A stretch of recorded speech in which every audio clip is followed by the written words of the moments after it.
Isang five-star hotel sa Cebu ang biglang nabulabog nang makatagpo ang isang bisita ng putol na paa ng tao sa isang luxury room na kalilinis lang. Agad na kumilos ang mga pulis, ngunit ang investigasyon ay naharangan ng mahigpit na seguridad ng hotel. Ang mas nakakagulat, lahat ng paunang ebidensya ay nakaturo sa mismong mga empleyado ng hotel. Ngunit sila nga ba ang tunay na may sala o may mas malaking utak sa likod ng lahat ng ito? Bumubuhos ang malakas na ulan nung gabing iyon sa baybayin ng Cebu. Ang malakas na hangin ay nagpapahampas ng mga alon sa dalampasigan. Samantala, ang mga ilaw sa kalsada sa paligid ng exclusive area ay tila kumukurap-kurap sa tindi ng bagyo. Sa gitna ng malakas na ulan, nakatayo ng matayog ang isang five-star hotel na kilala sa pangalang Samudra Palace. Nakatayo ang gusali na may kumikinang na salamin, malawak na lobby na may magarang chandelier, at ang mainit na ngiti ng mga receptionist na tila kayang pawiin ang pagod ng mga bisitang galing sa malayo. Ngunit sa likod ng kislap ng mga kristal na ilaw at world-class service nung gabing iyon, may nakatagong madilim na sikreto na walang sinuman ang naghinala. Isang AV guest na nagngangalang Adrian, isang real estate developer mula sa Maynila, ang kakapasok lang sa suite sa 8D floor. Mukha siyang pagod matapos ang mahabang business trip. Matapos tanggapin ang electronic key mula sa receptionist na si Dewey, dumiretso si Adrian sa kanyang kwarto. Mukhang normal ang lahat hanggang sa buksan niya ang pinto ng kwarto na nilinis lang nung hapon ng housekeeping staff. Pagkabukas ng pinto, sumalubong sa ilong niya ang amoy kulob. Kumunot ang noo ni Adrian, nagtaka dahil karaniwan ay amoy fresh ang mga kwarto sa ganitong klase ng hotel. Binuksan niya ang ilaw at pumasok habang hinihila ang itim na maleta sa likuran. Sinuyod ng paningin niya ang kwarto. Maayos ang kama, nakadikit ang TV sa pader. Puno ng imported drinks ang minibar. Walang mali. Pero nung buksan niya ang pinto ng banyo, tila tumigil ang mundo. Sa malamig na puting marble floor, nakahandusay ang isang putol na paa ng tao. Ang kulay ng balat ay maputlang abo, naninigas ang mga daliri, at ang iba ay nangingitim na, tila matagal nang nagyelo. Ang paa ay may nakadikit pang piraso ng karne na nagsisimula ng mabulok, naglalabas ng masangsang na amoy na humalo sa amoy ng panlinis ng kwarto. Nanlaki ang mata ni Adrian. Nanginig ang katawan niya, nakabuka ang bibig, pero naipit ang boses sa lalamunan. Umatras siya ng ilang hakbang hanggang sa tumama ang likod sa pader. Sus Mariosep. Ano to? Sino ang kinaputol ang sasabihin niya? Hinihingal siya. Mabilis niyang kinuha ang cellphone, pinindot ang emergency button sa kwarto, at tumakbo palabas na putlang-putla ang mukha. Tumunog ng maikli ang internal alarm ng hotel. Sa loob ng ilang minuto, dumating ang ilang security staff sa kwarto. Sumama si Aling Nena, ang senior housekeeping staff, sa pagtakbo sa lokasyon dahil pakiramdam niya ay responsibilidad niya ito. Ang kwarto ay dapat nilinis niya bago ibinigay sa bisita. Kasama si Jojo, ang maintenance technician, at 2 gwardya, pumasok sila ng maingat. Nang makita ang nasa sahig ng banyo, napasigaw si Aling Nena nang malakas na umabot hanggang sa halway. Nang hina ang katawan niya, muntik nang matumba kung hindi nasalo ni Jojo. Nagtakip ng ilong ang 2 gwardya. Ang isa ay tumawag agad sa hotel manager gamit ang radyo. Hindi nagtagal, dumating si Benji, ang operations manager ng hotel, na tensyonado ang mukha. Karaniwan ay kalmado at kagalang-galang siya. Pero sa pagkakataong ito, namumutla siya. Anong nangyayari dito? Mabigat ang boses niya, puno ng pressure. Tinuro ng isang gwardya ang banyo. Sir, may putol na katawan ng tao. Natahimik si Benji sandali, nanlaki ang mata sa nakita. Sa loob-loob niya, alam niyang ang pangyayaring ito ay pwedeng sumira sa reputasyon ng hotel na pinaghirapan niyang itayo. Agad siyang nagbigay ng mahigpit na utos, isara agad ang access sa 8D floor. Walang ibang bisita ang pwedeng pumasok. Tumawag kayo ng pulis ngayon din. Samantala, nakatayo pa rin si Adrian sa hallway, nanginginig ang katawan. Tumutulo ang malamig na pawis sa noo niya. Kahit malamig ang aircon ng hotel, ang ibang bisita na nakarinig ng gulo ay nagsimulang lumabas ng kani-kanilang kwarto, nagtataka sa ingay. Naging magulo ang sitwasyon na puno ng bulungan ang hallway. Sa maikling sandali, narinig ang sirena ng pulis na papalapit. hindi napigilan ng malakas na ulan ang mabilis na pagdating ng patrol car. Mula sa itim na sasakyan na may tatak ng pulisya, bumaba ang isang babaeng opisyal na may suot na itim na kapote. Siya si Major Hea, isang opisyal na kilala sa pagiging matapang at istrikto. Kasama niya ang dalawang assistant, sina Effie Isabayani at Iisarina. Pagpasok sa lobby, sinalubong agad si Major Hea ni Benji. Major, nakikiusap kami na asikasuhin ang kasong ito sa lalong madaling panahon. 5-star hotel ito, ang reputasyon namin. Itinaas ni Major Hea ang kamay para putulin ang sasabihin ni Benji. Matalim ang tingin niya, malamig ang boses. If Benji, hindi ito tungkol sa reputasyon ngayon. May putol na katawan ng tao sa kwarto ng bisita. Ibig sabihin may seryosong krimen. Ang trabaho ko ay hindi protektahan ang pangalan ng hotel, kundi hanapin ang salarin. Tumahimik ang paligid. Ang ilang empleyado na nagkumpulan ay yumuko, hindi makapagsalita. Umakyat agad si Major Hea sa 8D floor. Nagsuot siya ng latex gloves papasok sa kwarto kung saan natagpuan ang putol na paa. Agad na sumalubong ang masangsang na amoy. Nang walang emosyon ang mukha, lumuhod siya malapit sa putol na paa. Sinuyod ng mga mata niya ang bawat detalye. Ang hiwa ay hindi pulido, tila ginamitan ng mapurol na gamit. Nakita rin niya ang bakas ng dugo na natuyo na sa siwang ng marble floor. Hindi ito bagong pangyayari, bulong niya. Ang paang ito ay luma na, siguro mahigit ilang linggo na. Si Aling Nena na namumutla pa rin ay nakatayo sa sulok ng kwarto, sinusubukang magpaliwanag sa nanginginig na boses. Ako po ang naglinis ng kwartong to kaninang hapon, ma'am. Pero wala po akong nakita. Malinis ang sahig, walang ganitong amoy. Lumingon si Major Hea, matalim ang tingin. Aling Nena, huwag kang magtago ng kahit ano. Kung may nakita kang kahit maliit na bagay, sabihin mo na ngayon. Mabilis na umiling si Aling Nena. Sumpa man sa Diyos, wala po akong alam, ma'am. Naglinis lang ako ayon sa Efe. Sumingit si Benji, sinusubukang ilihis ang atensyon. Baka may tagalabas na pumasok, Major. Ang security namin ay medyo. Tinitigan siya ni Major Hea dahilan para tumahimik si Benji. May mahigpit na access ang hotel na to, hindi basta-basta makakapasok ang tagalabas sa essay room. Kaya malaki ang posibilidad na tagaloob ang may gawa. Ang pangungusap na iyon ay nagpatigil sa lahat ng tao sa kwarto. Si Adrian na nakatayo pa rin sa hallway ay nagsalita sa wakas ng may kawalan ng pag-asa. Gusto ko lang ng kwarto para makapagpahinga pero ito ang naabutan ko. Paano pa ako makakatulog dito? Tumango ng maikli si Major Hea. Yan with Adrian, salamat sa pag-report. Simula ngayon kami na ang bahala.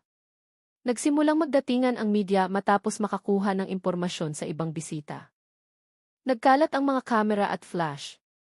Ang ingay ng mga reporter ay bumasag sa katahimikan ng hallway ng hotel. Nung gabing iyon, sa likod ng malakas na ulan at kislap ng kristal na ilaw, ang Samudra Palace ay hindi na mukhang marangya. Naging nakakatakot na lugar ito na puno ng sikreto at nagtatago ng mga piraso ng madilim na kwento na kabubukas lang. At lahat na nakatayo doon, ang mga bisita, empleyado, at kahit ang manager ng hotel, ay hindi alam na ang pangyayaring ito ay simula pa lang ng mahabang trahedya na iayanig sa buong Cebu.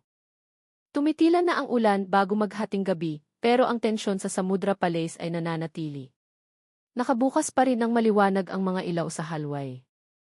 Rinig ang mga bulungan ng mga bisita sa bawat sulok. Samantala, naglagay ang mga pulis ng yellow line sa harap ng luxury room na naging sentro ng atensyon.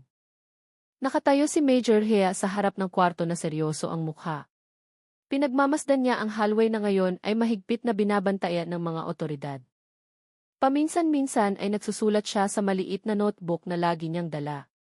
Ang dalawa niyang assistant, sina Effie Isabayani at Iisarina, ay abala sa pagkuha ng litrato at pag-secure ng ebidensya.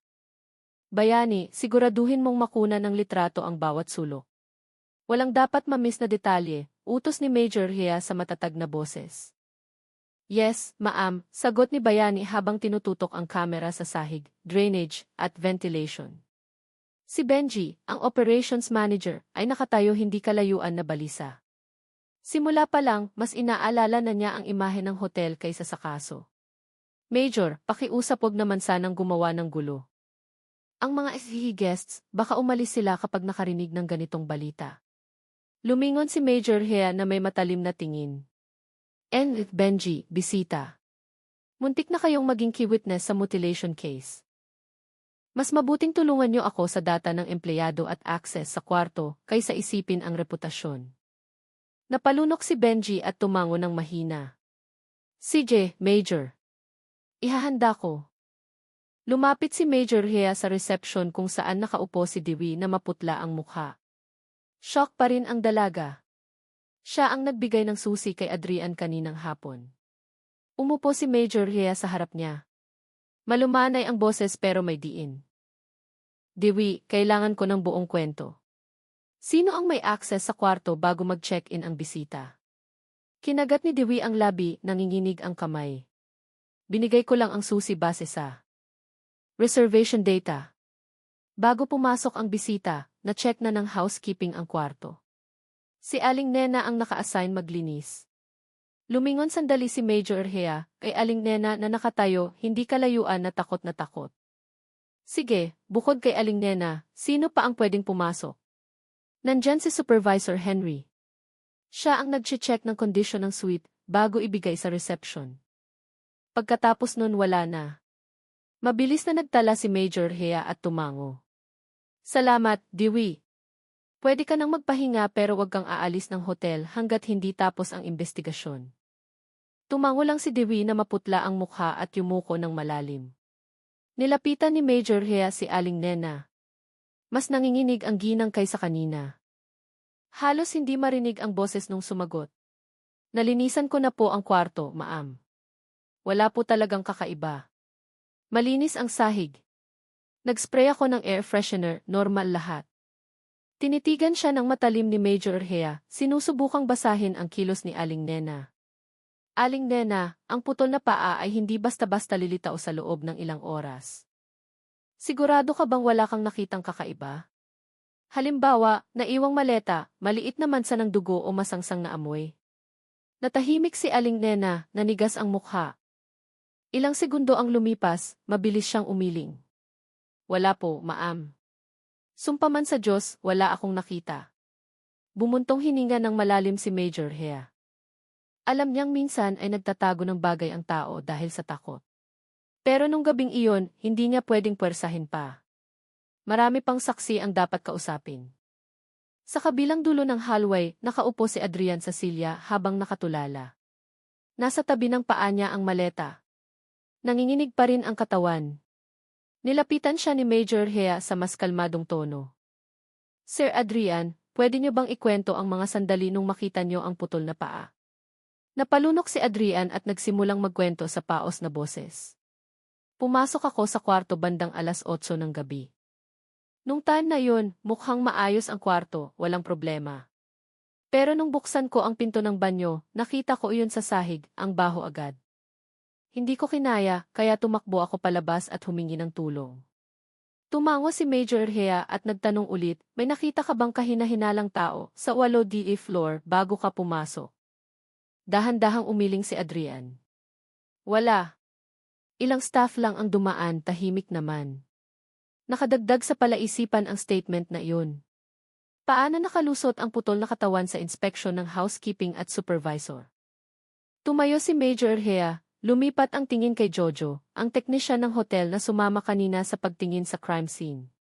Mukha siyang hindi mapakali, palakad-lakad habang hinihimas ang batok. Nilapitan siya ni Major Hea nang may siguradong hakbang. Jojo, may report ba ng technical problem sa kwarto ngayong araw? Umiling si Jojo. Wala, ma'am. Normal ang lahat ng system sa suite. Tubig, kuryente, aircon, lahat okay. Hindi rin ako tinawagan para mag-repair sa 8D floor ngayong linggo. Tinitigan siya ni Major Hea ng ilang segundo bago bumaling kay Isarina na nag-check ng teeth. Anong resulta? Yumuko si Rina, tensyonado ang mukha. Nawawala ang ticket footage sa hallway ng 8D floor, ma'am. Blanko ang file sa oras na tanghali hanggang gabi kanina. Biglang tumahimik ang kwarto. Lumingon ang lahat. Namutla ang mga mukha nila. Kumunot ang noo ni Major Hea. Nawawala. Ibig mong sabihin may sadyang nagbura? Dahan-dahang tumango si Rina. Malaki ang posibilidad, ma'am.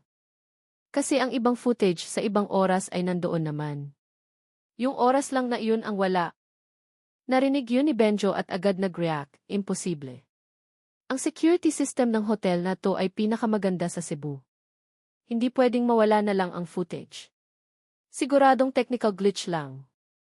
Tiningnan siya ni Major Hea ng malamig. Ang technical glitch ay hindi namimili ng specific na oras, If Benji. Kung nawawala ang oras na iyon, ibig sabihin may naglaro sa sistema. Natahimik si Benjo. Lalong namutla ang mukha, lumalalim na ang gabi. Sinimulan ng pulis na ilista ang lahat ng empleyadong nakaduty nung araw na iyon. Pangalan bawat pangalan, chinek ang access card. Sa dinami-dami ng staff, isang pangalan ang madalas lumabas kaysa sa iba, Henry, ang housekeeping supervisor. Siya ang huling taong pumasok sa suite bago si Adrian. Tumayo ng tuwid si Major Hea, umalinggaw ang boses sa lobby ng hotel. Simula ngayong gabi, bawal umalis ng hotel ang lahat ng empleyado.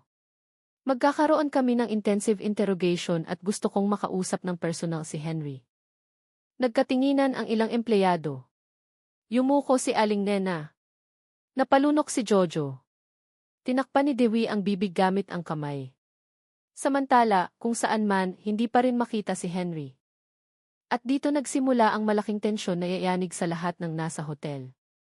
Lagpas na ng 1:00 ng madaling araw. Mas tensyonado ang lobby ng Samudra Palace kaysa sa karaniwan. Kadalasan sa ganitong oras, tanging malambot na piano music lang ang naririnig mula sa bar. Pero nung gabing iyon, puno ng bulungan ang paligid.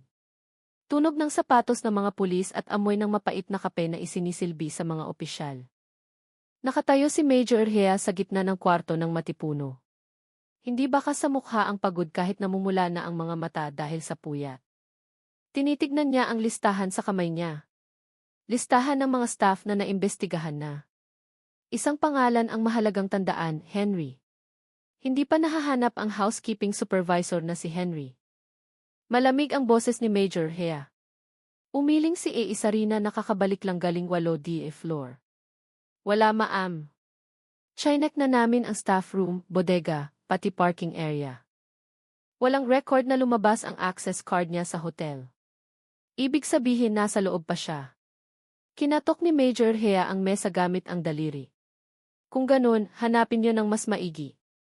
Hindi pwedeng maglaho na lang siya. Sa kabilang banda ng lobby, nakaupo si Benjo na tensyonado ang mukha. Nilulukot ng kamay niya ang papel ng report habang tumutulo ang malamig na pawis sa sentido.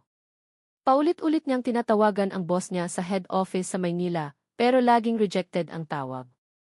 Ang reputasyon ng hotel na itinayo niya ng maraming taon ay nanganganib gumuho sa isang gabi lang. Si Adrian, ang AV guest na unang nakakita sa putol na paa, ay nanatili sa silya sa lobby. Maputla ang mukha pero puno ng galit ang tingin. Nilapitan niya si Benjo ng mabilis. If Benji, anong ibig sabihin nito?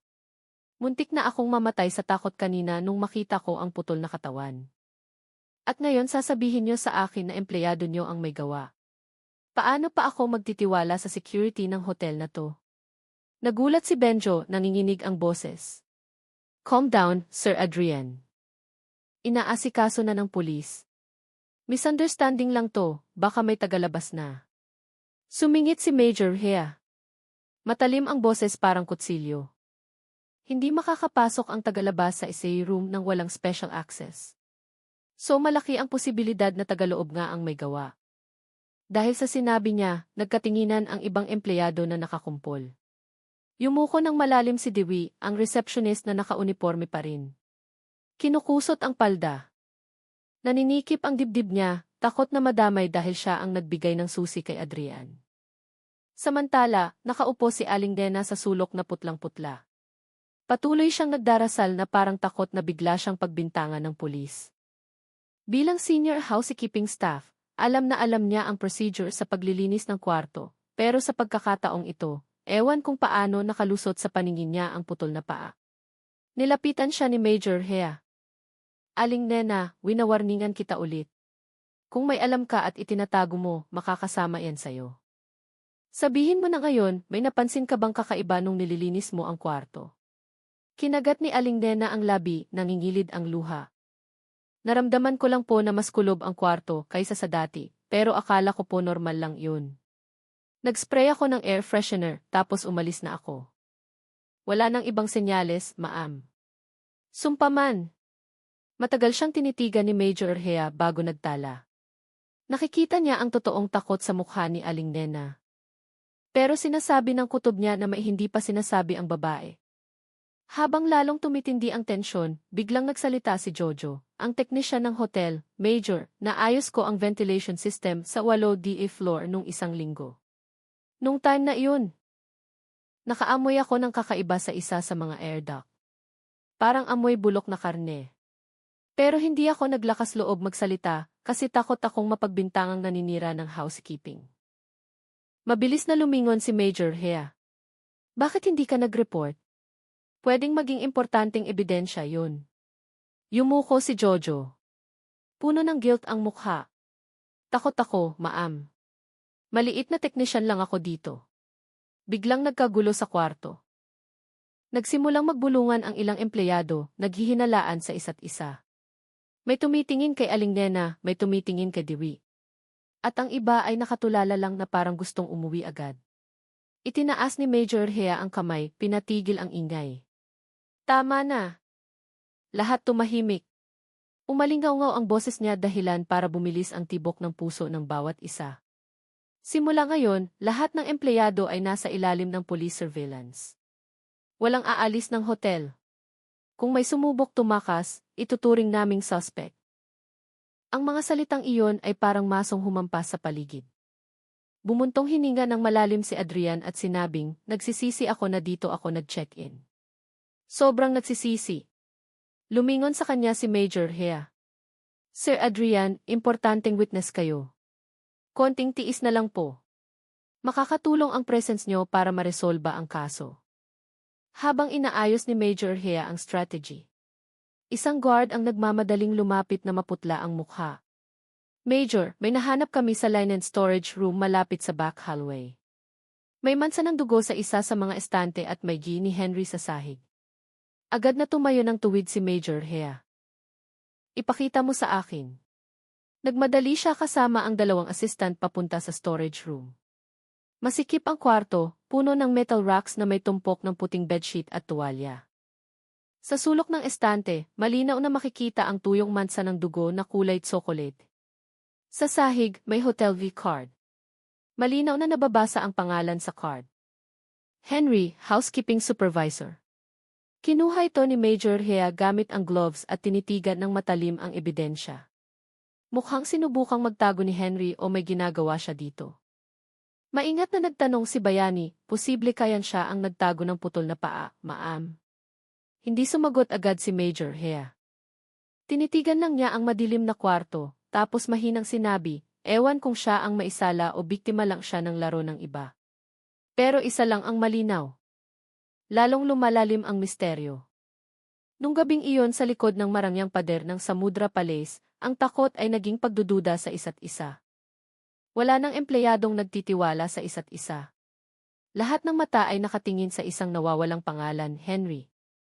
At kung saan man, may isang taong posibleng nakangiti sa dilim, ini-enjoy ang panik na nilikha niya. Bumaba ng dahan-dahan ang gabi sa Hotel Aruna, binalot ang marangyang gusali ng gininto ang ilaw na kumikinang mula sa malayo. Pero sa likod ng kislap, malayo sa payapa ang sitwasyon sa loob ng hotel. Kumalat na parang apoy sa tuyong papel ang bulungan ng mga empleyado tungkol sa putol na paa na natagpuan sa suite.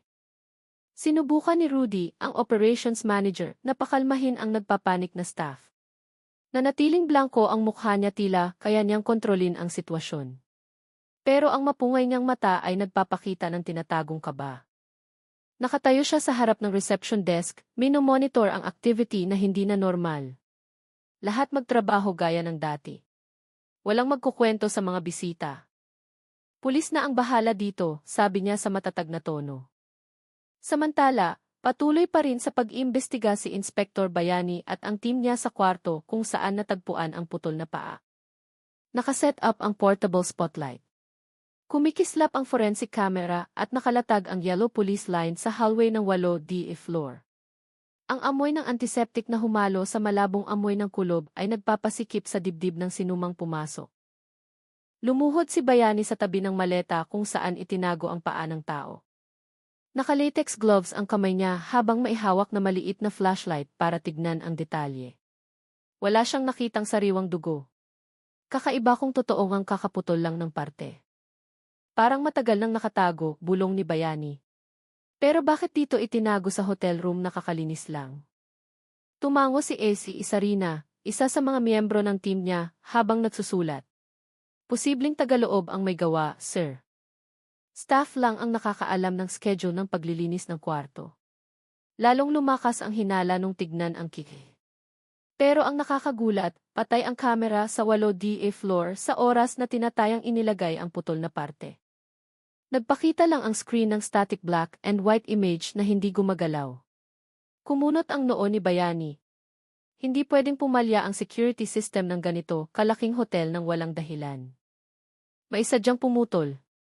Agad na napunta ang hinala sa mga taong may access sa security control room.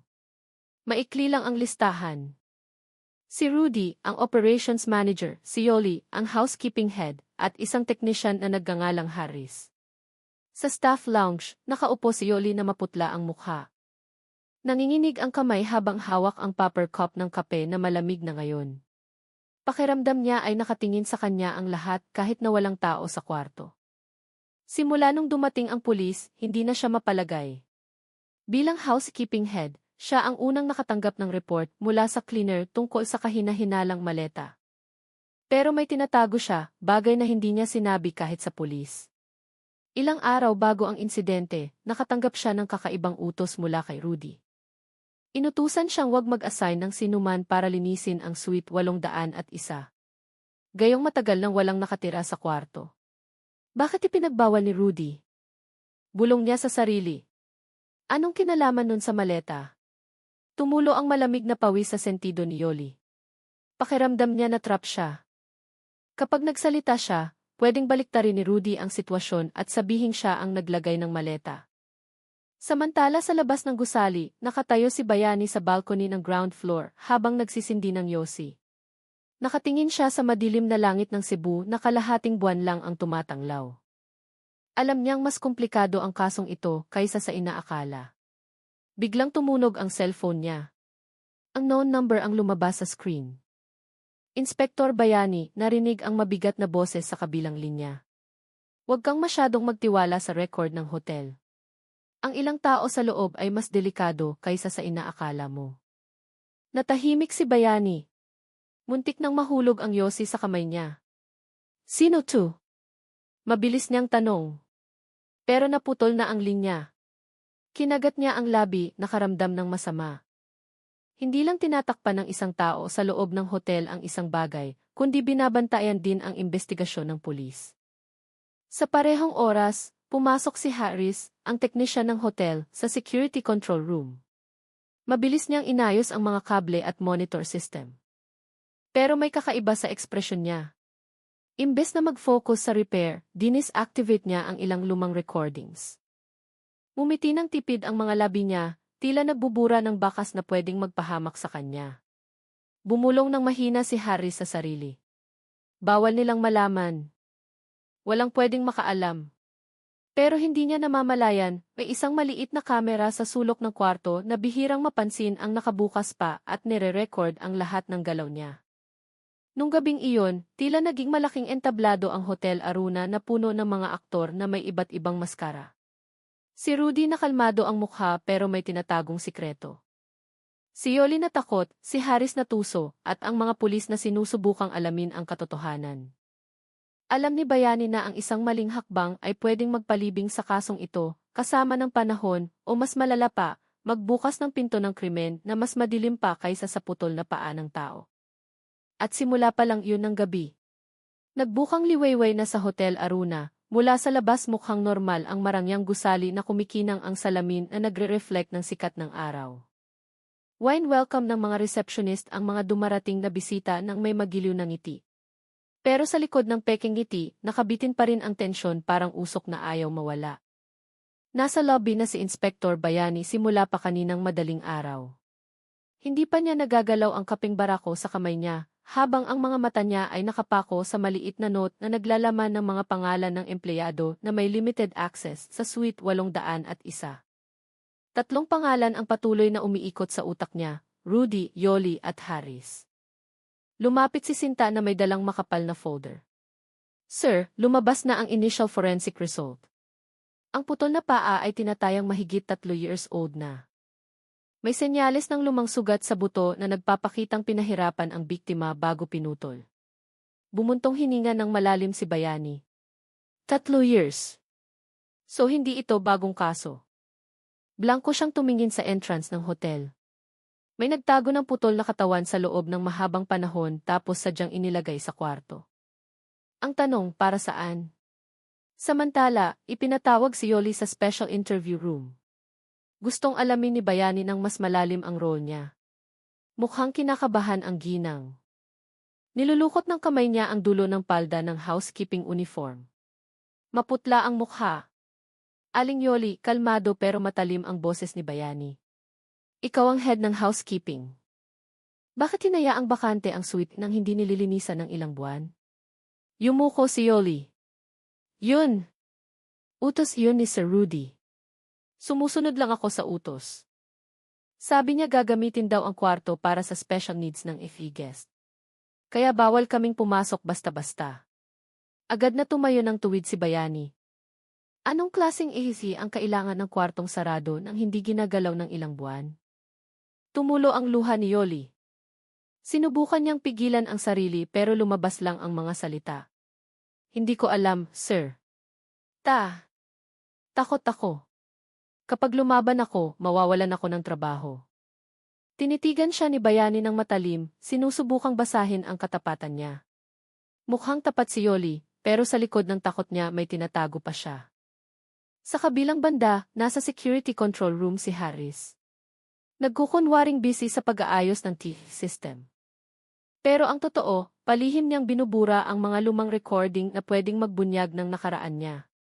Pero sa pagkakataong ito, naghanda na ng patibong si Bayani.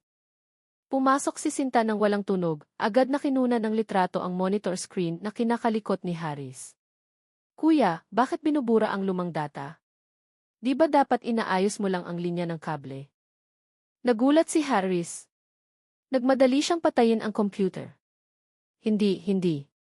System error lang to, kapag hindi ko ni-reset, mawawala lahat ng recording. Suminghal si Sinta. Gasgas na yang palusot na yan, kuya. Naitala na namin lahat ng ginawa mo sa kwartong to. Namula ang mukha ni Harris. Sinubukan niyang pakalmahin ang sarili, pero binuking ng pawis sa sentido niya ang kaba niya. Nang hapon, tinipon ni Bayani ang lahat ng senior staff sa conference room ng hotel.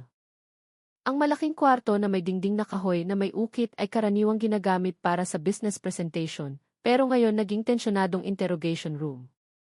Nakaupo si Rudy sa pinakaunahang upuan na blanko ang mukha, tila laro lang ang lahat ng ito. Nakaupo si Yoli sa sulok na nakayuko ang ulo, habang hindi mapakali si Harris sa paglalaro ng mga daliri niya. Binuksan ni Bayani ang meeting sa matigas na boses. May ebidensya kami na sadyang pinatay ang key system. Mga piling tao lang ang pwedeng gumawa nun. At nagkataong kasama kayong 3 sa listahan. Binalot ng katahimikan ang kwarto. Umiti lang ng tipid si Rudy. Inspector, alam niyo naman na maraming technical problem ang ganito kalaking hotel. Hindi lahat pwedeng ituring na sabotahe agad. Tinitigan siya ni Bayani ng matalim. Hindi nangyayari ang technical problem sa mga oras na kritikal. At nagkataon na nung natagpuan ang putol na paa, patay ang kamera sa 8D floor. Huwag mong sabihing nagkataon lang yun. Hindi sumagot si Rudy. Humalukip-kip lang siya tila hinahamon si Bayani na patunayan ang sinabi niya. Biglang nagsalita si Yoli ng mahina halos pabulong. Nakita ko si Sir Rudy na pumasok sa kwarto na iyon ng hating gabi. Hindi ko sinabi kahit kanino dahil takot ako. Pero sigurado ako na siya lang ang may duplicate key. Napatingin ang lahat kay Rudy. Bahagyang nagbago ang kalmado niyang ekspresyon. Kahit mabilis niyang tinakpan ng ngiting aso. Paninira, maikli niyang sabi. Walang ebidensya. Sumandal si Bayani sa upuan. Baka ngayon wala pang sapat na ebidensya, pero binabantayan ang bawat galaw niyo. Pangako lalabas din ang totoo. Nung gabing iyon. Pagkatapos ng meeting, bumalik si Bayani sa kwarto niya sa hotel. Puno ang isip niya. Pero bago pa siya makapagpahinga, may nahanap siyang envelope na isiniksik sa ilalim ng pinto. Binuksan niya ito ng maingat. Sa loob ay may lumang litrato, isang black and white portrait na nagsisimula ng kumupas. Pinapakita sa litrato ang isang binatang may pasa sa mukha na nakatayo sa harap ng pinto ng parehong hotel room, Suite 801. Sa likod ng litrato may malabong sulat kamay. Hindi pa siya umaalis. Tinatago nila siya dito. Nanlaki ang mata ni Bayani habang nakatingin sa litrato. Ngayon alam na niya na ang kasong ito ay hindi lang tungkol sa putol na paa. May madilim na kasaysayan na matagal nang nakabaon sa loob ng Hotel Aruna, naghihintay na mabunyag at palapit na ng palapit ang katotohanan. Noong umagang iyon, nakatayo si Inspektor Bayani sa balcony ng kwarto niya habang pinagmamasdan ang dagat ng Cebu na kumikinang sa sikat ng araw. Sinusubukan ng maalat na hangin na pakalmahin ang isip niya, pero hindi mapalagay ang puso niya. Patuloy na nagmumulto ang lumang litrato na nahanap niya kagabi. Ang mukha ng binatang may pasa ay parang totoo. Tila nakatingin ng diretsyo sa kanya humihingi ng hustisya. Ipinatawag ni Bayani si Sinta sa kwarto niya. Pagdating, iniabot agad niya ang litrato. Sinta, subukan mong tignan. Nakita mo na ba ang mukha ng lalaking to noon? Matagal na tinitigan ni Sinta ang litrato tapos umiling. Hindi, sir. Pero malinaw na ipinapakita ng sulat sa likod ng litrato ang koneksyon sa Suite 801. Kung totoo, ibig sabihin matagal na ang kasong ito. Tumango si Bayani.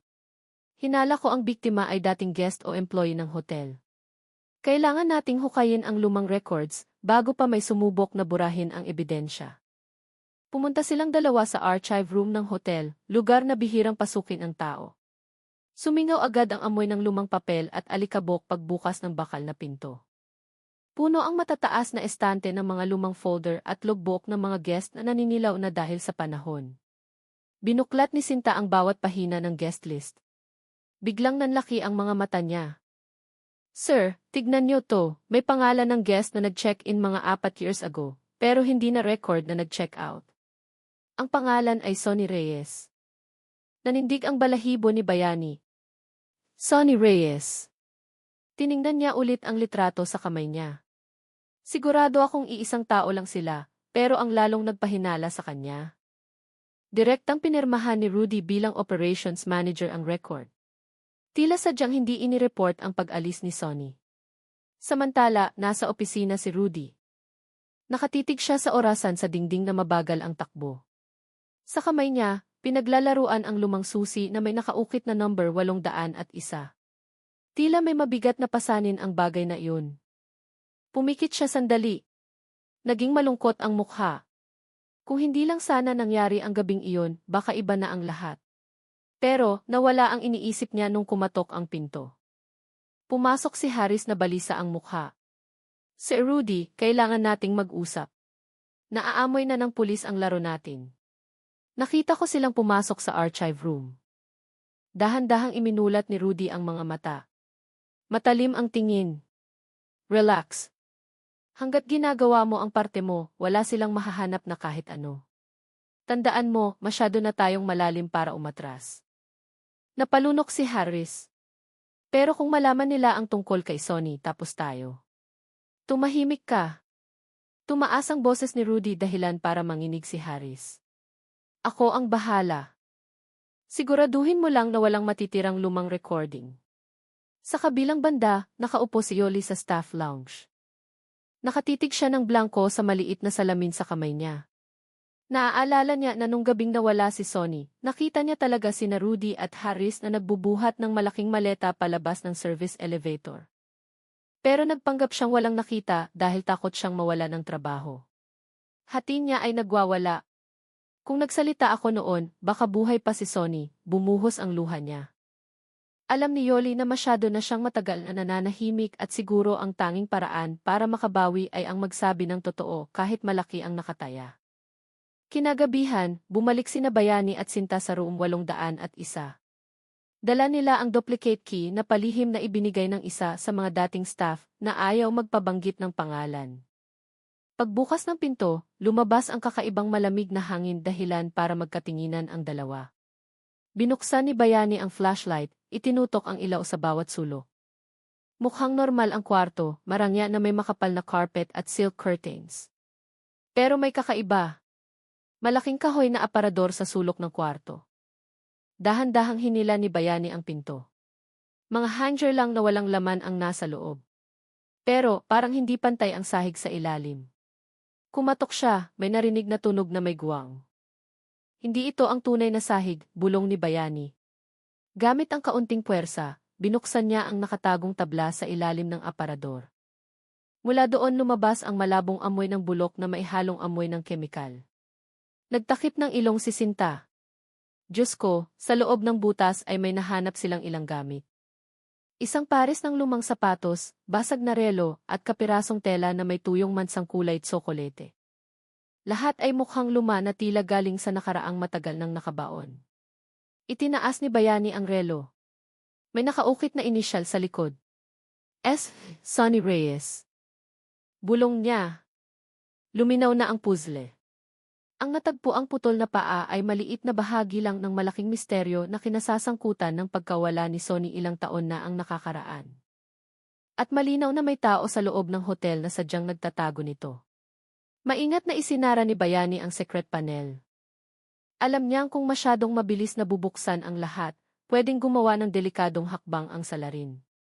Pero alam din niya na habang tumatagal siya sa pagpapaliban, lalong lumalaki ang risk na may mawala pang saksi o ebidensya. Sa loob-loob niya nangako siya, bubunyagin ko ang lahat ng to. Rudy, maitatago mo ang sikreto mo ng maraming taon, pero hindi habang buhay. Sa labas ng kwarto, umiihip ang hangin ng gabi sa tahimik na hallway ng hotel. Pakiramdam ni Bayani ay bumubulong ang mga pader ng Hotel Aruna na nagtatago ng madilim na kwento na gustong mabunyag agad. At alam niyang kasisimula pa lang ng totoong laban. Lalong bumibigat ang atmosphere sa Hotel Aruna. Naglalakad ang bawat empleyado ng nagmamadali tila takot sa anino ng mga pulis na laging parot parito sa hallway. Mahigpit na binabantayan ngayon ang suite 801. Nakakabit pa rin ang police yellow line at walang sinuman ang naglalakas loob na lumapit ng walang permiso. Nakaupo si Inspector Bayani sa emergency investigation room na inilagay sa isa sa mga conference room ng hotel. Sa harap niya ang malaking board na puno ng litrato, notes at pulang guhit na nagkokonekta sa mga pangalang Sonny Reyes, Rudy, Yoli at Harris. Lahat ng sinulid ng hinala ay lalong tumuturo sa maliit na grupong iyon. Pumasok si Sinta dala ang resulta ng pagsusuri sa ebidensya na natagpuan sa secret room ng suite. Sir, kay Sonny Reyes nga ang relong may inisyal na F. Ikinumpara na namin sa missing item report na ginawa ng pamilya niya noon. Tinitigan ni Bayani ang investigation board, saka nagsabi ng mahina, so totoo nga, nawala si Sonny sa hotel na to at ang mga taong involved ay nagtatrabaho pa rin dito hanggang ngayon. Sa kabilang banda, nakaupo si Rudy sa opisina niya na gusot ang mukha. Simula nang magsalita si Yoli sa meeting, nagsimula nang umuga ang posisyon niya. Alam niyang lalong naghihinala si Bayani sa kanya. Pero, hindi iyon ang pinakaikinababahala niya, kundi si Harris na ngayon ay lalong mahirap kontrolin. Bumukas ang pinto, pumasok si Harris nang mabilis ang lakad. Sir, hindi ako mapalagay. Alam na ng pulis ang tungkol kay Sonny. Kapag nakahanap sila ng ibang ebidensya, tapos tayo. Tinitigan siya ni Rudy ng malamig. Sa tingin mo hindi ko alam? Kaya nga, dapat mas mag-ingat ka. Huwag kang magpanik, kinuyom ni Harris ang kamao. Nagawa ko na lahat. Sisi, lumang data, lahat burado na. Pero kapag nagsalita pa si Yoli, hindi tayo makakaligtas. Tumayo si Rudy at nilapitan si Harris. Kung ganun siguraduhin mong hindi siya magsasalita. Tandaan mo, ang pinakamapanganib ay hindi pulis, kundi ang taong nakakaalam ng totoo tapos nagtraidor. Nabulunan si Harris. Ang mga salitang iyon ay parang kutsilyong tumusok sa tenga niya. Na-realize niya na pwedeng isakripisyo ni Rudy ang kahit sino kasama na siya. Samantala, nakaupo si Yoli sa maliit na kwarto niya. Hindi siya makatulog nung gabing iyon. Patuloy na lumilitaw ang anino ni Sonny sa alaala niya. Nung gabi na nakita niya sina Rudy at Harris na kinakaladkad ang malaking maleta papunta sa basement ng hotel, nagpanggap siyang walang nakita dahil takot mawala ng trabaho. Pero ngayon ang takot na iyon ay naging guilt.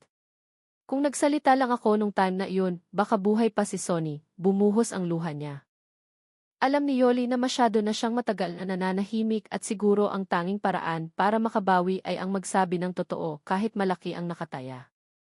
Kinabukasan, ipinatawag ulit ni Bayani si Yoli para interviewin ulit. Sa pagkakataong ito, mas matapang na si Yoli kahit bakas pa rin ang takot sa mukha. Aling Yoli, malumanay na sabi ni Bayani, kailangan ko ng tapang mo. Kung talagang involved sina Rudy o Harris, sabihin mo kaya ka naming protektahan. Matagal na yumuko si Yoli. Tapos sa mahinang boses sinabi niya, may nakita akong nagdala sila ng malaking maleta nung gabi pagkatapos huling makita si Sonny. Hinila ang maleta sa staff hallway. Pagkatapos nun hindi na lumitaw si Sonny. Mabilis na nagsulat si Sinta. Tinitigan ni Bayani si Yoli gamit ang matang matalim pero puno ng empatya. Salamat. Napaka-importante niyan. Pero dapat handa ka. Ang statement na to ay pwedeng magdulot ng panik kina Rudy o Harris at baka targetin ka. Nanginig si Yoli. Alam ko po, sir. Pero hindi ko na kayang itago ang lahat. Sa parehong oras, naglalakad mag-isa si Harris sa basement parking area. Nung gabing iyon naramdaman niyang may sumusunod sa kanya, dahilan para mabalisa siya. Narinig ang malabong yapak, pero nung lumingon siya, wala namang tao. Nagmadali siya papunta sa motor niya. Pero nung papaandarin na niya ang makina, isang nakatuping papel ang nahulog mula sa bulsa ng jacket niya. Sa panik, binuksan niya ito. Malinaw na nababasa ang magaspang na sulat kamay. Huwag kang maniwala kay Rudy. Ikaw ang gagawing scapegoat. Namutla agad ang mukha ni Harris. Nanginig ng malakas ang kamay niya. Lumingon siya sa paligid hinahanap kung sino ang naglagay ng papel. Pero tahimik ang parking, magulo ang isip. Sa unang pagkakataon nagsimula siyang magduda kay Rudy. Sa tagal ng panahon sumusunod siya sa utos ng walang maraming tanong.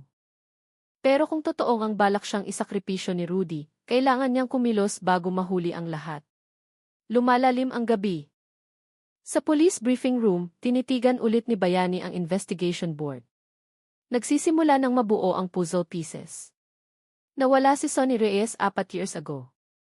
Sina Rudy at Harris ang nasa likod ng misteryo. At si Yoli ang saksing nanahimik dahil sa takot. Pero may bagay na hindi pa malinaw. Sino ang naglagay ng putol na paa sa suite room kamakailan?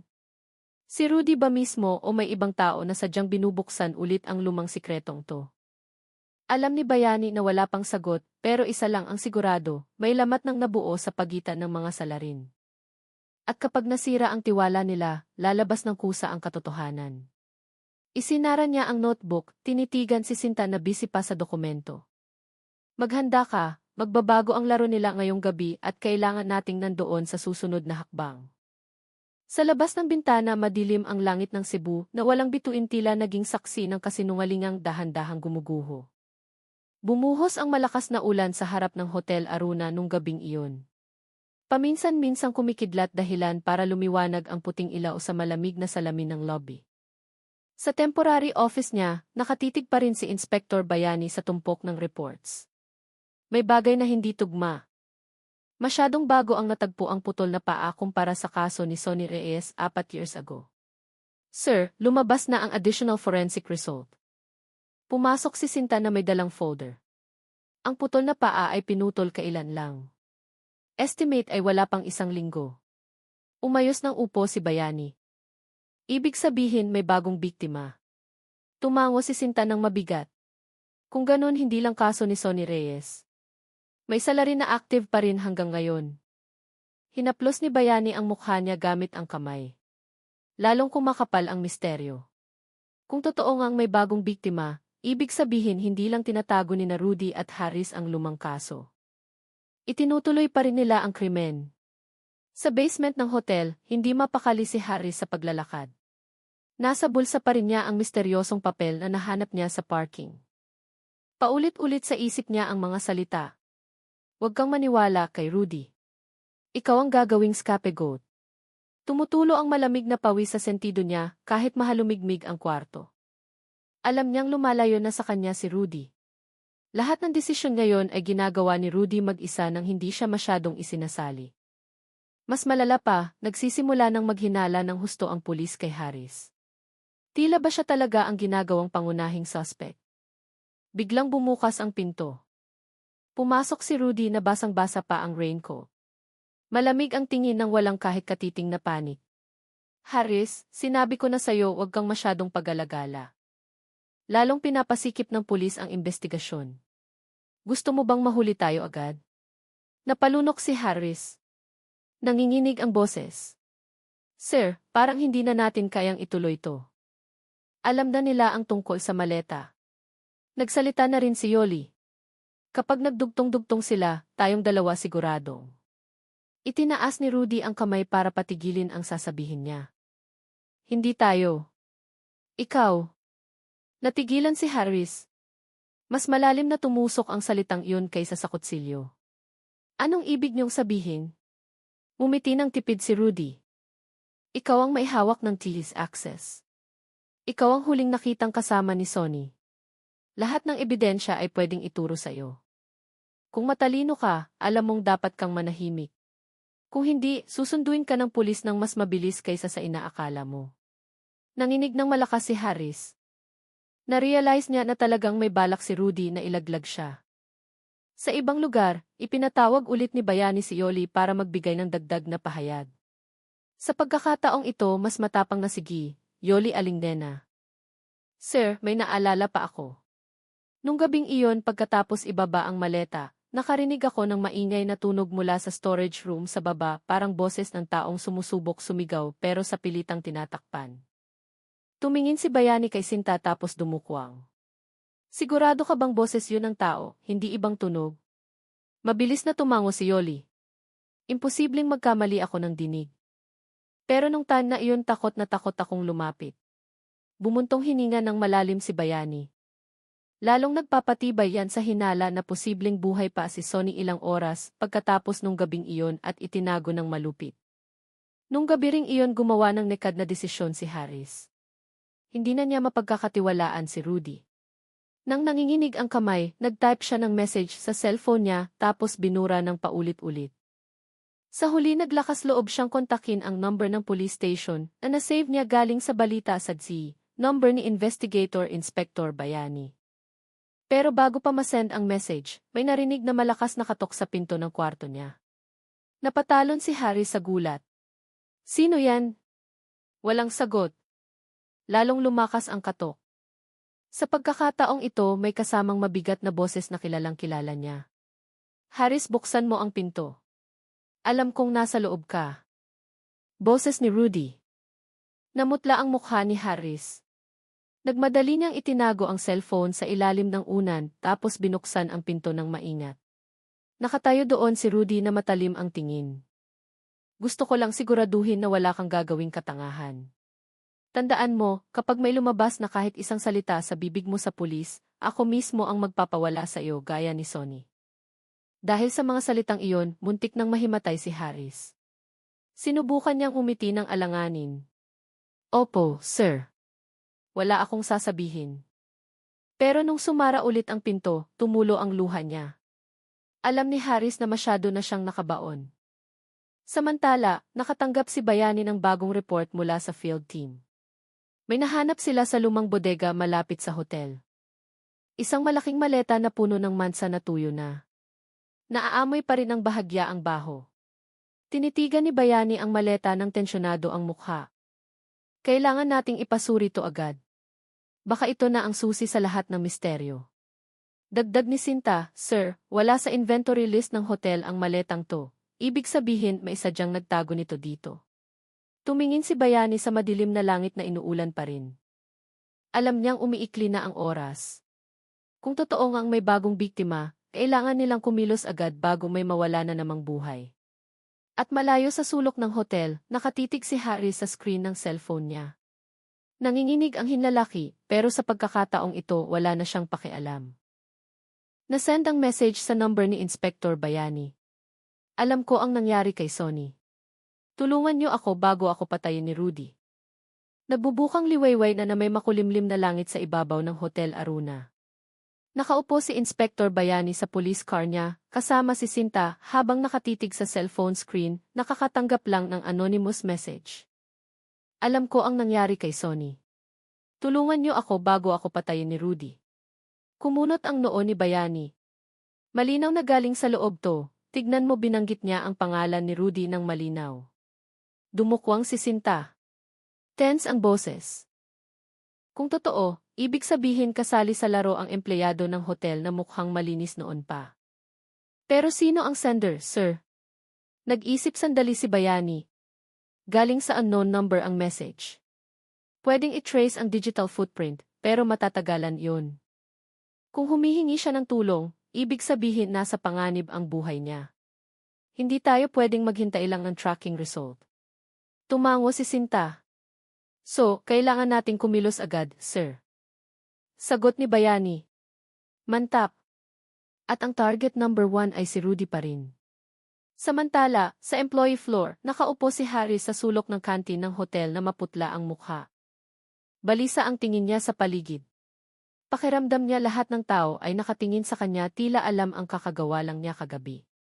Lumapit si Yoli may dalang kape. Kuya Harris, bakit maputla ka? Puyat ka ba? Napatalon si Harris muntik nang mabitawan ang kutsara sa kamay. Okay lang ako. Kulang lang sa pahinga. Pero hindi madaling maniwala si Yoli. Nabalitaan ko sa ibang staff, madalas kang ipatawag ni Sir Rudy sa opisina niya lately. May problema ba? Napalunok si Harris. Gustong-gusto niyang magkwento, pero pinipigilan ng takot ang dila niya. Umiling lang siya ng marahan. Wala naman, ate. Huwag kang mag-alala. Sa loob-loob ni Harris alam niyang habang tumatagal siyang tumatahimik, lalong lumalaki ang posibilidad na ligpitin siya ni Rudy ng tuluyan. Sa kabilang banda ng hotel, nakatayo si Rudy sa harap ng bintana ng opisina niya. Hawak ng kamay niya ang sobrang walang pangalan.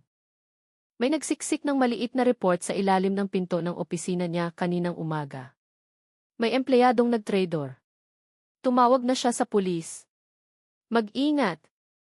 Nilukot ni Rudy ang papel hanggang sa maging gusot. Nanlilisik ang mata sa galit. Hindi niya kailanman gusto ang traidor. At ngayon may tao sa malapit na circle niya ang naglalakas loob lumaban. Tinawag niya ang isa sa security staff. Isang maskuladong lalaki na nagngangalang Tony, bantayan mo lahat ng empleyado ngayong araw. Ilista mo kung sino ang balisa o nagpapakita ng kakaibang kilos. Gusto ko ng detalyadong report mamayang hapon. Tumango lang si Tony ng maikli. Sige po, Sir Rudy. Paglabas ni Tony, bumuntong hininga ng malalim si Rudy. Sa isip niya iisang pangalan lang ang pinakakahinahinala, si Harris. Nang hapon, bumalik si Inspector Bayani kasama si Sinta sa hotel sa rason ng follow-up investigation. Dumiretso sila sa lobby at humiling na tawagin ang lahat ng staff para magbigay ng dagdag na pahayag. Biglang naging tensyonado ang paligid.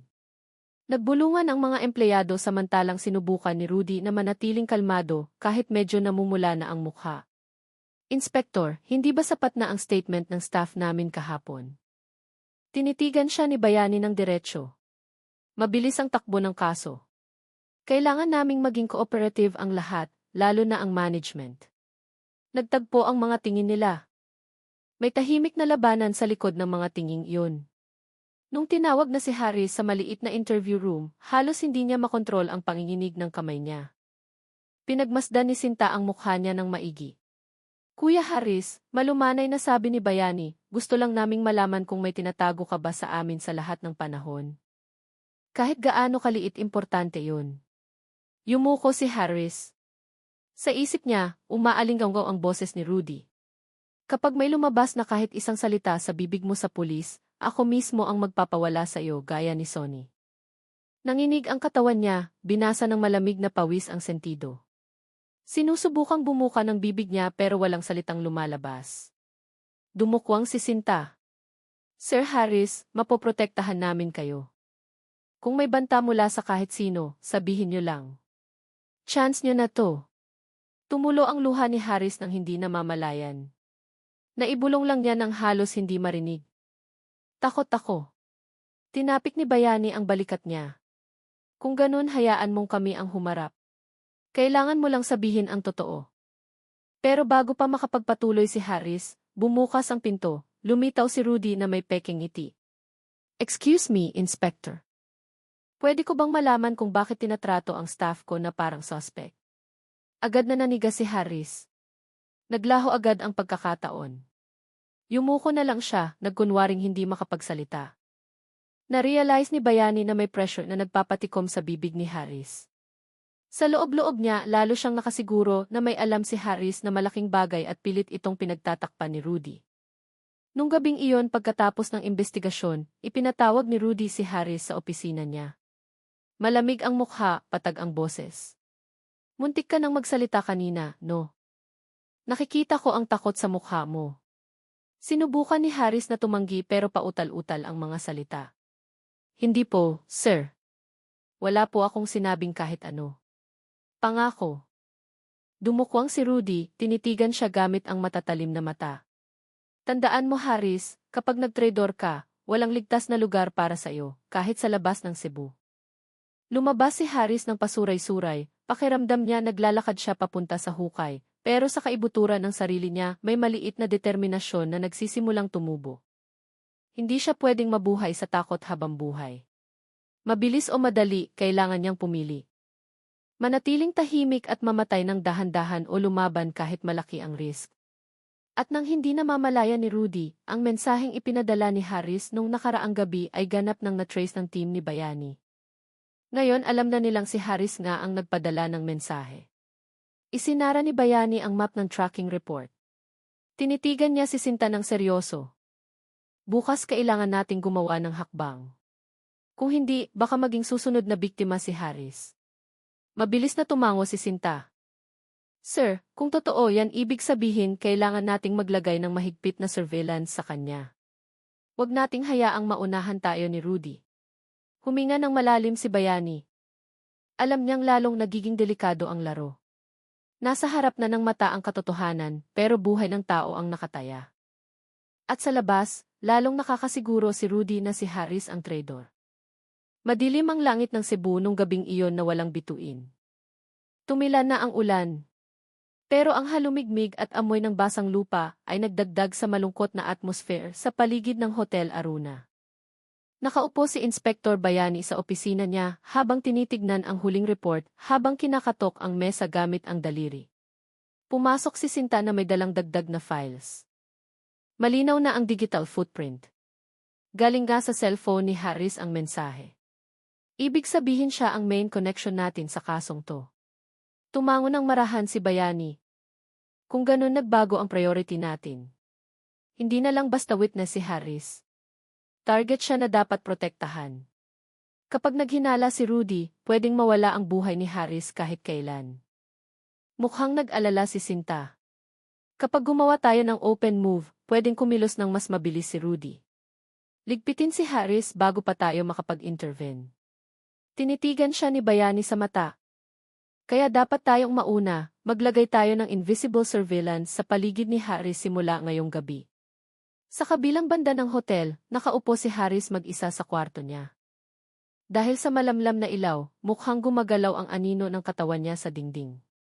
Hawak niya ng mahigpit ang cellphone habang hinihintay ang reply ng pulis, pero nananatiling blanko ang screen.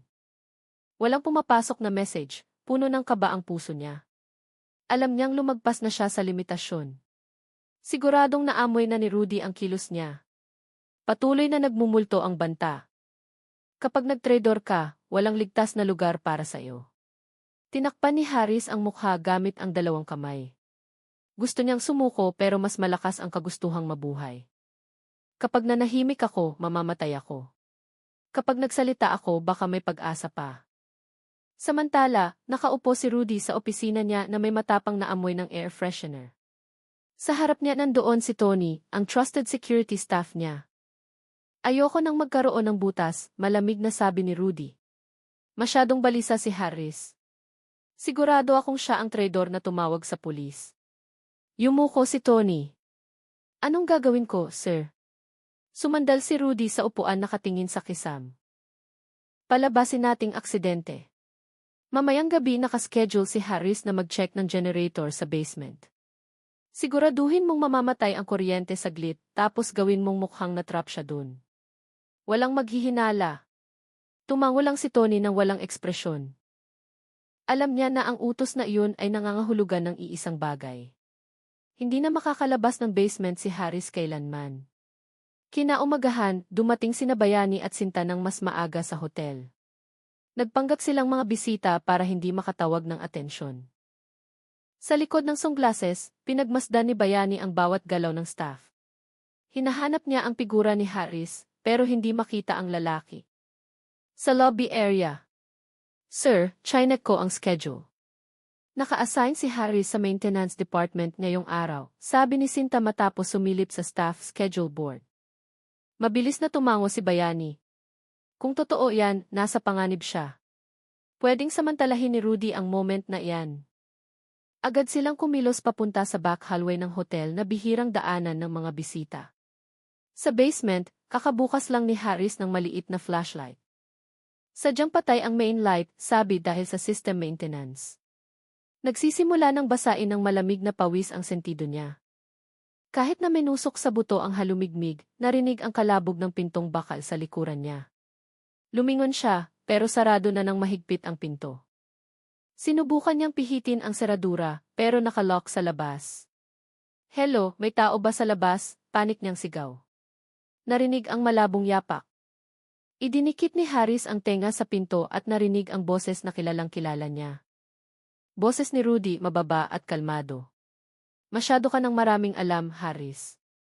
Sayang hindi nagtagal ang loyalty mo. Pinaghahampas ni Harris ang pinto ng malakas. Sir, tulong. Wala akong sinabing kahit ano. Sumpaman. Pero walang sagot. Ang narinig lang ay tunog ng malaking kandado na ikinakabit mula sa labas. Sa halos parehong oras, nakarating sina Bayani at Sinta sa hallway papuntang basement. Nakarinig sila ng malabong sigaw. Sir, pakinggan niyo iyon. Bulong ni Sinta, pinatalas ni Bayani ang pandinig. Ang sigaw ay malinaw na boses ng taong natrap. Agad silang tumakbo pababa ng hagdan, tinagos ang amoy kulob at sobrang dilim. Ilang minuto ang lumipas, nakarating sila sa harap ng malaking pintong bakal. Mula sa loob narinig ang boses ni Harris na sumisigaw, Sir Bayani, tulong nandito ako. Sinipa ni Bayani ang pinto, pero matibay ang kandado. Mabilis na naghanap ng gamit si Sinta. Gamit ang buong lakas na gawa nilang buksan ang pinto sa wakas. Napaupo si Harris sa sahig. Basang-basa ng pawis at luha ang mukha.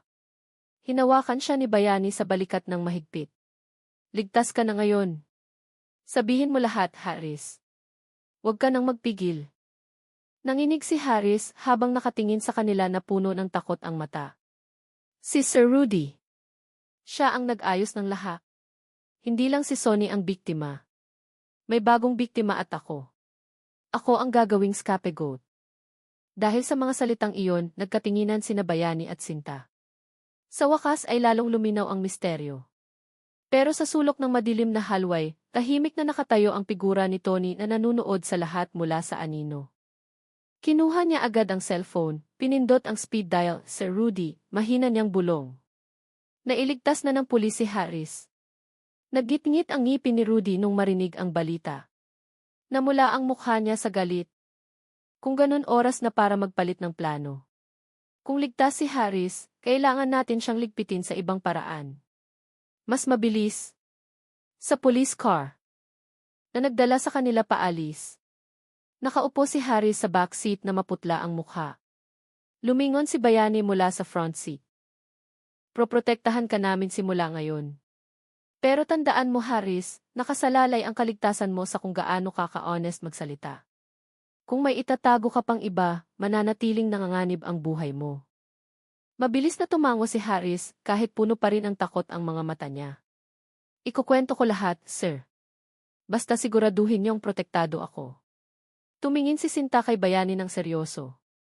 Sir, kailangan nating kumilos bago simulan ni Rudy ang susunod na hakbang. Kung hindi, baka huli na ang lahat. Tinitigan ni Bayani ang kalsada sa harap na basa ng tira ng ulan. Sinta, kasi simula pa lang ang totoong laban. Tahimik ang interrogation room ng Cebu Police Office nung gabing iyon. Nagre-reflect ang puting neon light sa bakal na mesa, gumagawa ng malamig na atmosphere na lalong nagpabalisa kay Haris. Nakaupo siya na magkahawak ang dalawang kamay. Maputla ang mukha, tila hindi pa rin makapaniwalang nakaligtas siya sa bitag sa basement ng hotel. Sa harap niya, nakaupo sina Inspector Bayani at Sinta na seryoso ang tingin. Nilapag ni Bayani ang folder na may notes sa mesa, tapos dumukwang. Haris, oras na para sabihin mo lahat. Wala nang pwedeng itago. Bawat detalye ay pwedeng magtakda ng sarili mong buhay. Bumuntong hininga ng mabigat si Haris. Hindi ko po binalak masangkot ng ganito kalalim. Nung una inutusan lang ako ni Sir Rudy na manahimik. Nung gabing iyon nung nawala si Sonny Reyes, nakita ko mismo na buhay pa siya. Nakakulong siya sa old storage room na nakabusal ang bibig. Gusto kong tumulong pero nagbanta si Rudy na aakusahan akong salarin kapag nagsalita ako. Mabilis na nagtala si Sinta sa notebook niya. So hindi pinatay agad si Sonny nung gabing iyon? Hindi, sagot ni Harry sa nanginginig na boses. Narinig ko pa siyang sumisigaw ilang oras pagkatapos nun, pero kinabukasan wala na siya. Sabi ni Rudy ayos na ang lahat at inutusan akong kalimutan ang pangyayari. Kinatok ni Bayani ang mesa gamit ang daliri. Paano naman yung putol na paa nakakahanap lang? Hindi kay Sonny yun, di ba? Lalong namutla ang mukha ni Haris. Hindi. Ibang biktima iyon. Isang dayuhang bisita. Hindi ko alam ang pangalan, pero nagstay siya sa a room last month. Bigla na lang nawala. Tapos sabi ni Rudy, wag magpanik, ayusin lahat. Hindi ko nakita kailanman na lumabas ang bisitang iyon ng hotel. Binalot ng katahimikan ang kwarto. Tinitigan ni Sinta si Bayani ng nanlalaki ang mata. Sir, ibig sabihin mas malaki ang kaso kaysa sa inaakala natin. Higit sa isa ang biktima. Tumango ng marahan si Bayani tapos tinitigan ulit si Haris. Alam mo bang dahil sa testimonya na to lalong manganib ang buhay mo? Hindi mananahimik si Rudy. Tumulo ang luha ni Haris. Wala akong pakialam, sir. Gusto ko lang matapos na ang lahat ng to. Hindi ko na kayang mabuhay ng may takot ng tuloy-tuloy. Samantala sa management office ng Hotel Aruna, nakaupo si Rudy sa opisina niya na tensyonado ang mukha. Nakatayo si Tony sa harap niya, nagre-report ng resulta ng observation. Sir, dinala na ng pulis si Haris. Sigurado akong nagsalita na siya. Kinuyom ni Rudy ang kamao. Ibig sabihin kailangan nating kumilos ng mas mabilis. Kung talagang nag-testify si Haris, ako agad ang target nila. Yumuko si Tony. Anong step natin, sir? Diretsong tumingin si Rudy sa bintana na nakaharap sa bakura ng hotel. Kailangan nating alisin ang ebidensya na pwedeng mag-connect sa akin sa kasong to. Simula ngayong gabi, kailangang linisin ang storage room sa baba. Bawal magkaroon ng tirang bakas. Mukhang nag-alinlangan si Tony. Kung mahuli tayo ng pulis na naglilinis, baka lalong maging kahina-hinala. Lumingon si Rudy nang matalim ang tingin. Mas mabuti ng paghinalaan kaysa mahuli ng may ebidensya. Naiintindihan mo? Tumango lang si Tony kahit kitang-kita ang pagkabalisa sa mukha niya. Balik sa istasyon ng pulis, lumabas sina Bayani at Sinta sa interrogation room. Huminto sila sandali sa mahabang hallway. Sir, malinaw na ikinokonekta ng testimony ni Haris si Rudy ng diretsyo sa dalawang murder cases. Pwede na tayong maglabas ng warrant of arrest, sabi ni Sinta nang may kumpiyansa. Umiling ng marahan si Bayani. Hindi pa sapat. Kailangan natin ng matibay na physical evidence. Kung wala iyon, kayang-kayang itanggi ni Rudy ang akusasyon. Tandaan mo, malaki ang impluwensya niya at malawak ang network sa Cebu. Bumuntong hininga ng malalim si Sinta. So ang step natin, hahayaan natin si Haris sa ilalim ng protection. Bukas ng umaga re-raidin natin ang basement ng hotel. Kung totoo ngang may natitirang bakas ng biktima dun, yun ang magiging sandata natin. Lumalalim ang gabi. Inilagay si Harry sa simpleng witness protection room. May kasamang 2 pulis na nagbabantay sa pinto. Pero kahit ligtas ang katawan niya, hinahabol pa rin ang nakakatakot na anino ang isip niya. Pumikit siya, pero tuwing halos makakatulog na, lumilitaw ang mukha ni Sonny. Mukha ng desperasyon ng taong humihingi ng tulong, pero hindi niya kailanman nailigtas. Muling tumulo ang luha niya. Patawad, mahina niyang bulong. Sa parehong oras, sumilip sina Rudy at Tony sa basement ng hotel. Menusok sa ilong ang amoy kulob na maihalong amoy ng kalawang. May dala silang malaking itim na plastic bag. Binuksan ni Rudy ang maliit na flashlight para ilawan ang madilim na sulok. May lumang kahoy na kahon, maalikabok na maleta, at malabong mansa sa sementadong sahig. Kailangang mawala ang lahat ng to bago mag-umaga. Yumuko si Tony, nagsimulang ilipat ang mga gamit. Saglit na huminto ang kamay niya nung makakita ng telang may mansang itim na medyo brown. Lumingon siya kay Rudy. Maputla ang mukha. Sir, malinaw na dugo to. Suminghal si Rudy. Ilagay mo sa bag, wag kang madaldal. Busy sila sa pagtatrabaho. Hindi na mamalayan na mula sa malayo ay may nagmamasid. Ang figura ay si Yoli. Sadyang bumalik siya sa hotel nung gabi. Dahil naghinala siya sa kakaibang activity ng management. Nung makita niya sina Rudy at Tony na kinakalikot ang basement, kumabog ng mabilis ang puso niya. Diyos ko, so totoo nga, bulong niya. Tapos nagmadali siyang umatras ng maingat para hindi mahuli. Kinabukasan, naghanda sina Bayani at Sinta, dala ang official warrant para i-raid ang hotel. Pero bago sila umalis, may tumawag. Narinig ang nagpapanik na boses ni Yoli sa kabilang linya. Sir, nakita ko mismo kagabi nililinis ni na Sir Rudy at Tony ang basement. Inililipat nila ang mga gamit na puno ng dugo. Please bilisan niyo bago mawala ang lahat. Tinitigan ni Bayani si Sinta ng matalim. Ito na ang chance natin. Kapag na-late tayo, pwedeng mawala ang ebidensya habang buhay.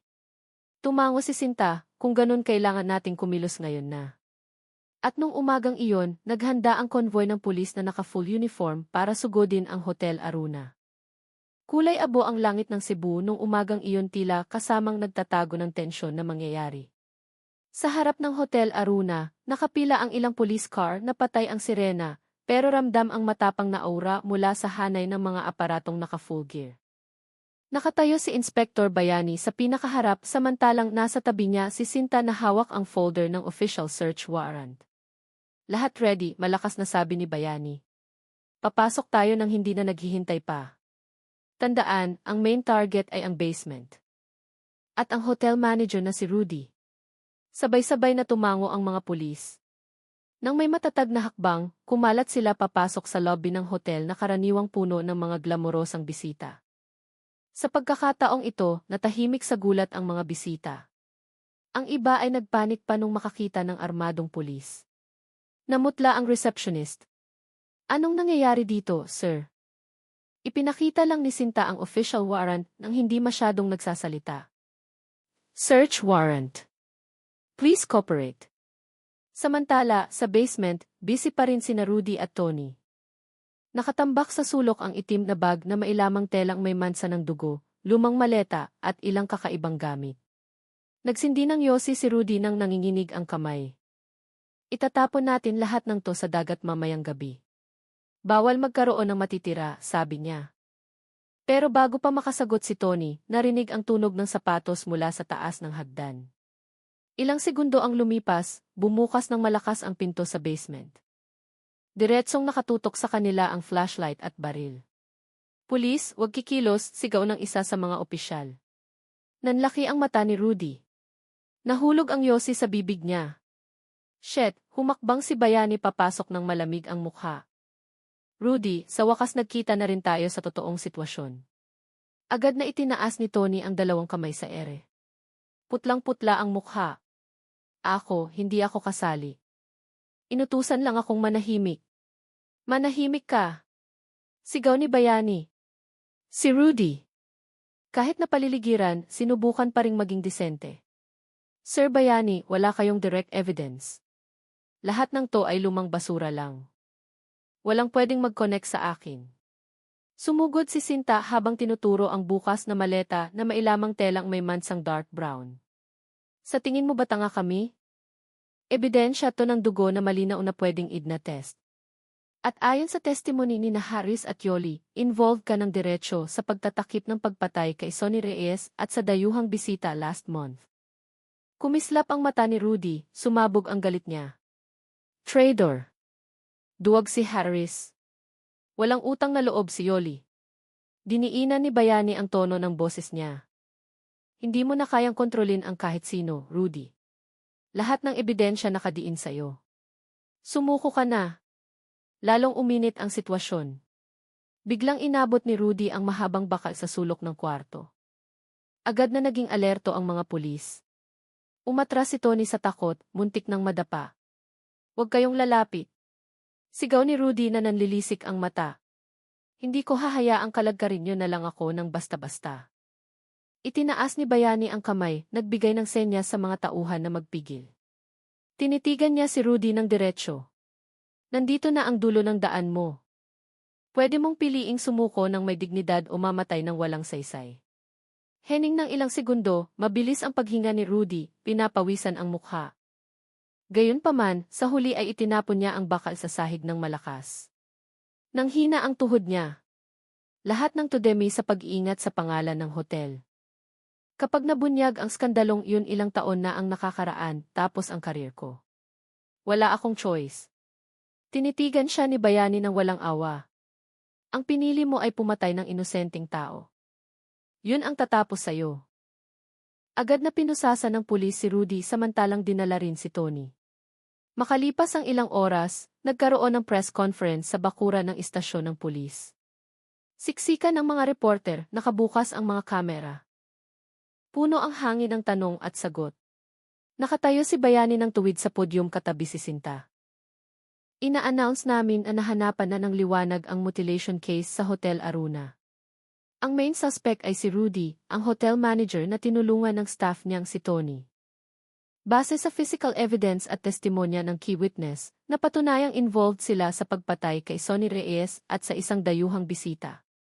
Aalamin pa namin ang posibilidad na may iba pang biktima. Tinutukan ng kamera ang mukha ni Harris na nakaupo sa gilid na mahigpit ang bantay. Maputla pa rin ang mukha niya, pero sa pagkakataong ito, may kaunting ginhawa. Alam niya na kahit na nahimik siya noon, ang testimonya niya ay nakapagligtas ng buhay ng ibang tao sa hinaharap. Sa kabilang banda, tumulo ang luha ni Yoli. Hindi niya akalain na ang tapang niya sa pagre-report ang magiging susi sa pagbagsak ni Rudy. Dumating ang gabi sa selda, nakaupo si Rudy ng tahimik. Blanko ang mukha, tila gumuho ang buong maskara niya. Sa isip niya, umaalingaw pa rin ang sigaw ni Sonny na humalo sa bulong ng dendam na inalagaan niya ng maraming taon. Pero sa pagkakataong ito, wala na siyang kayang kontrolin.